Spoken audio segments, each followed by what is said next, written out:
Good morning. I'm Jen Brewer.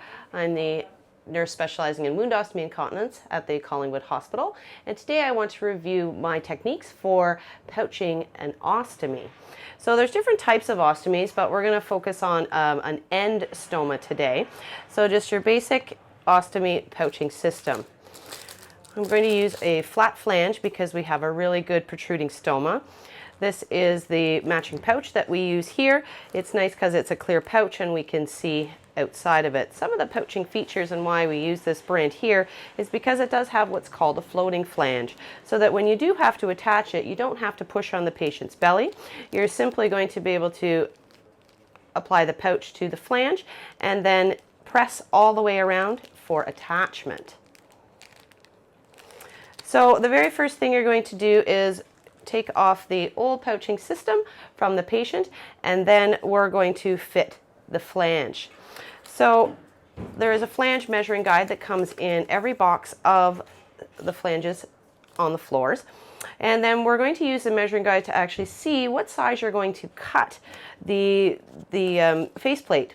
So when we look at it, we can go, oh, that's about the right size. This here is a 1 1/3, because we want to leave anywhere between a 1/16 to an 1/8 of an inch of the skin exposed. We don't want it too tight, but we also don't want it too snug, because something like this, you're actually going to get mucosa that will cause moisture on the flange and cause it to fail. So with this one we've measured, it's going to be about 1 3/4. And the 57 millimeter flange, or anything in the red, cuts up to 1 3/4. So we just take the back of the flange right out to where it's measured at 1 3/4, and you can cut all the way around.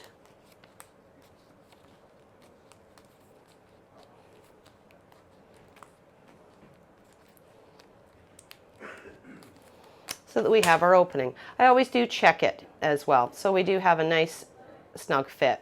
One of the things I do like to do is also try to put it in a diamond shape. This actually allows for the weight of the pouch to have a wider base versus when it is just in a square.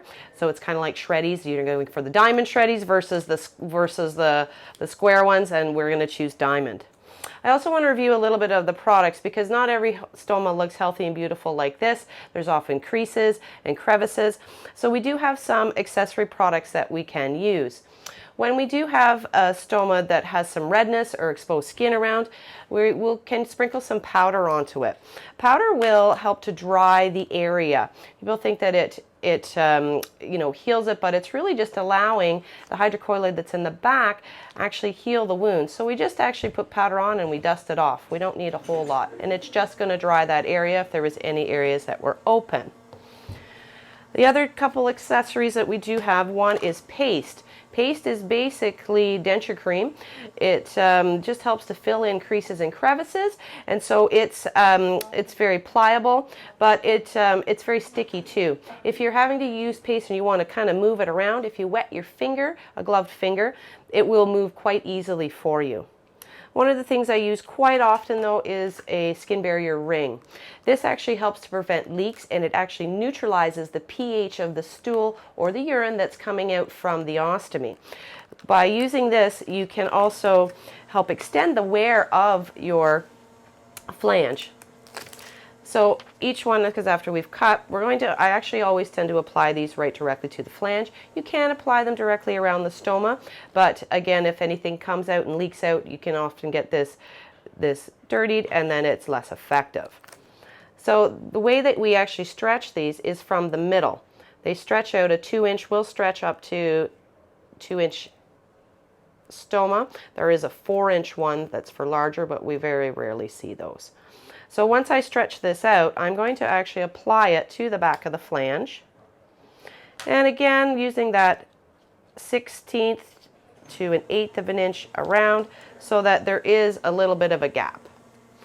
So once you've done that, we're going to make sure that your area is nice and clean. You're going to be dabbing people with some gauze or some paper towels, the little towelettes that we do carry, and make sure that the area is nice and clean. And we're only going to use water. Please don't use any bath wipes or any of the sage wipes, because those will actually put a film on here and interfere with this sticking to the patient. So once this is nice and clean and dry, you can also use gauze just to dry the area. Then you're going to directly apply the flange. It's just going to have a bit of require some pressure all the way around. There is tape edge borders that we just then undo and then smooth the rest of the flange down.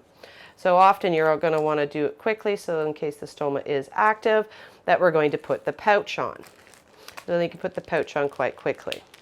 And it makes some snapping noises. So as I was showing you earlier, how you end up, it's a floating flange, so you push up. I also like to show people the closure, because again, if you don't snap this to start, it can actually get stuck the first time that you try to empty it, and it won't empty effectively. So with this, you're going to always crack the bottom of the pouch, and then you're going to fold it up 1, 2, 3, and then there's a small flap that comes over top, and it's closed. So that's how you're going to put on a pouching system. The last accessory I want to show is if we're asked to use a belt.